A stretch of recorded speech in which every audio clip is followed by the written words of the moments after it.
Hey, I'm Franz. And I'm Jessi. In this tour, we're going to share how we built this tiny house ourselves, how we found a place to park it, and we're going to tell you why it was a good option for us to go tiny instead of renting or buying a house. This is our kitchen space. We do all the cooking in here, baking. We've even done a full Thanksgiving meal, so we definitely don't feel crammed in here. I love this kitchen. Our kitchen is a little over 12 feet, and it honestly feels really spacious. I am really into cooking and baking and all of the kitchen things. It's like one of my top hobbies. So having a functional kitchen was really important.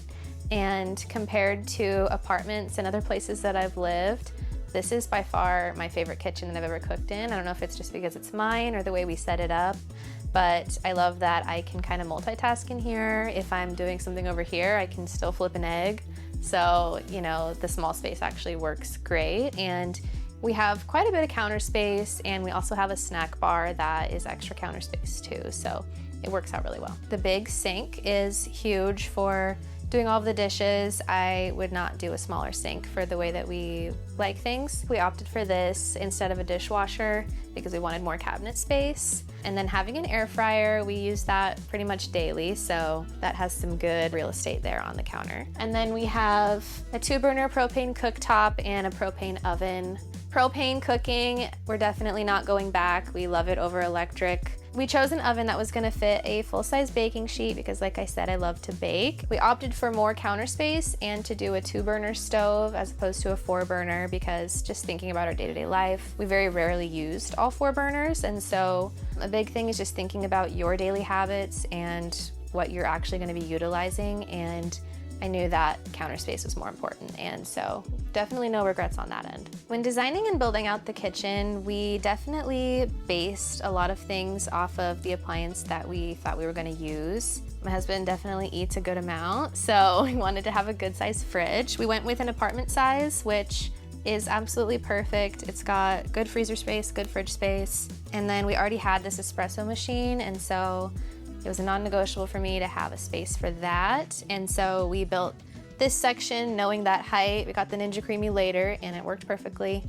And then we just kind of fit in the rest of the pantry area around that. We actually got our pull-out pantry for free, so we just kind of built that in as well. A lot of the build just kind of happened as we collected things that we knew we wanted to put in the space and then built the stairs kind of around all of that.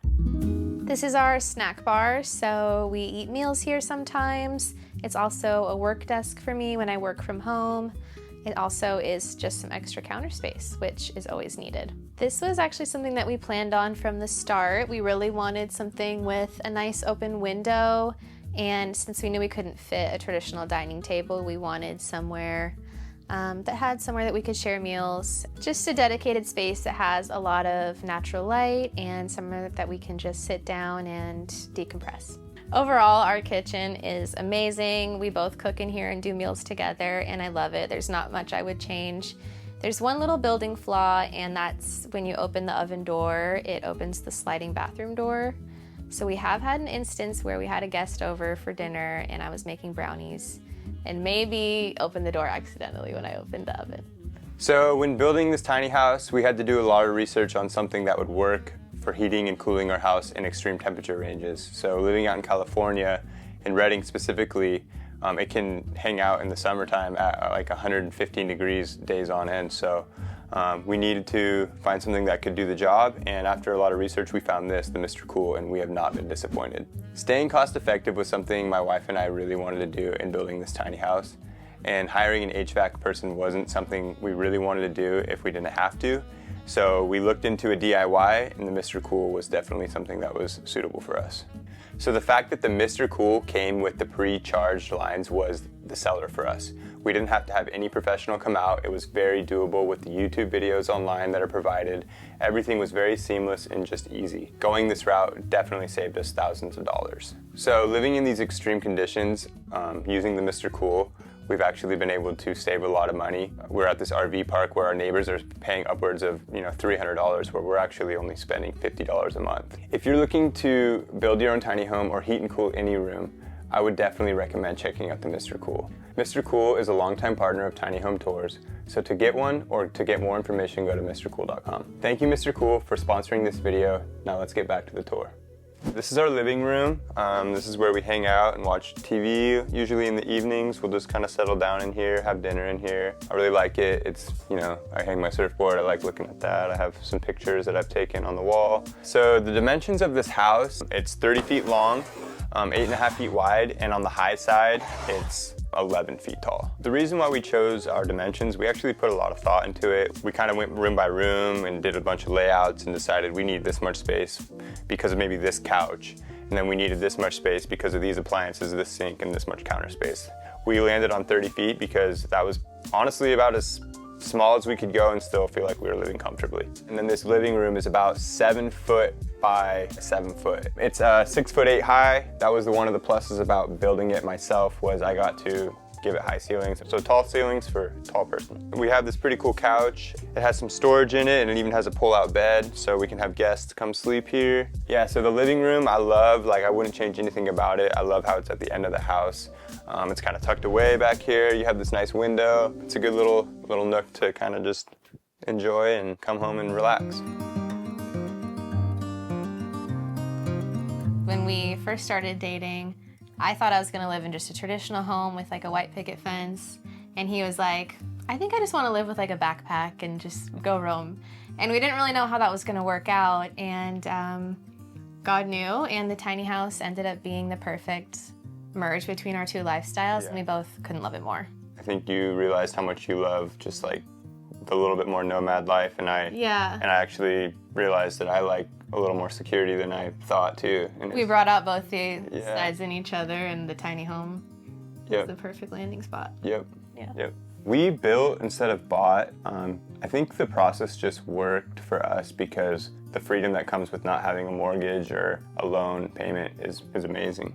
We're definitely really glad that we went through the build process. It grew us together, like going through this project. It was really gratifying, and it's crazy sitting in here and being like, oh my gosh, we built this thing. Yeah, that definitely It's rewarding. Yeah. Parking your tiny house can be a little bit of a task, finding a spot. I'd say that is probably the hardest part about tiny living, and I think a lot of people that own tiny houses would say the same. We ended up landing in an RV park, calling around, and the owner of the one we're at actually really loved tiny homes. And during our build process, we also had it certified as an RV, so I think that really helped too, just kind of broaden our options. The overall cost to build our home start to finish was about $50K. We did build it when wood prices went up from COVID, but we were already committed, and it still paid itself off tenfold. Our monthly rent here for our spot is about $750 with utilities, compared to $1,800 on the low end of what we were paying in Washington, in kind of a sketchy neighborhood. So saving about $1,000 a month on rent, and our lifestyle has really shown because we put that money towards saving and towards experiences and just living life to the fullest together and making memories. Yeah, and that $1,800 that went to rent wasn't towards something that we owned. So yeah, we pay $750, but now we have, you know, $1,000 surplus, and in 5 years that pays off our house. And the quality of life that we have in those 5 years has been so much better. Yeah, there's so much more peace than our experience with apartment living. You know, you're just in your home, it's peaceful, it's quiet, it's yours. As you head into the bathroom, we have his and hers closets. They're 2 feet wide with dressers for each of us, and it's a great space to keep all of our clothes. So we've definitely had to downsize our closets a lot. These are definitely smaller than your traditional closet. We cycle through weather clothes, so like summer and winter. We have the season that's not happening behind the dresser. And then making sure that we're always wearing what we have and getting rid of what we don't. We both really love having our clothes downstairs. Our loft isn't somewhere that you can stand up, so we really like getting dressed down here. And we have a full-length mirror in the bathroom as well, so it's just a great spot to get ready, get dressed, and go.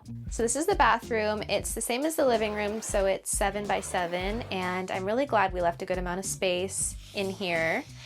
We have a full-size soaking tub. This is definitely my little self-care space.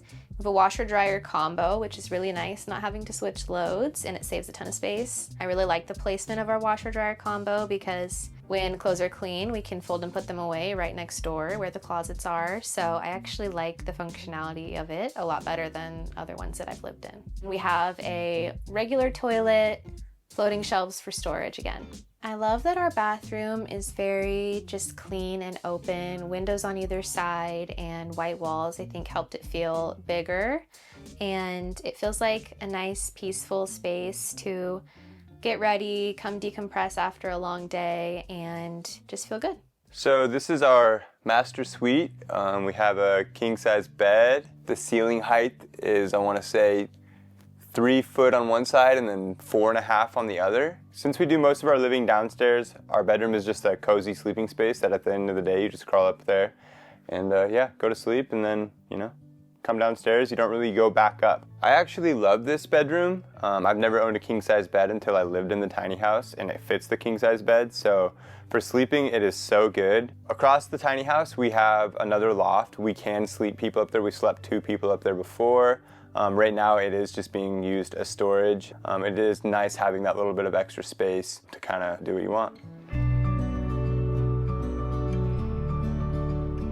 I think that tiny houses are a realistic solution. If you're willing to adapt and be flexible on where you're at and all that, it's very doable. There is a very freeing life in living in a tiny house. Both of us definitely crave adventure and spontaneity, and so knowing that this home is ours and we can really take it wherever we would like to has been life-changing.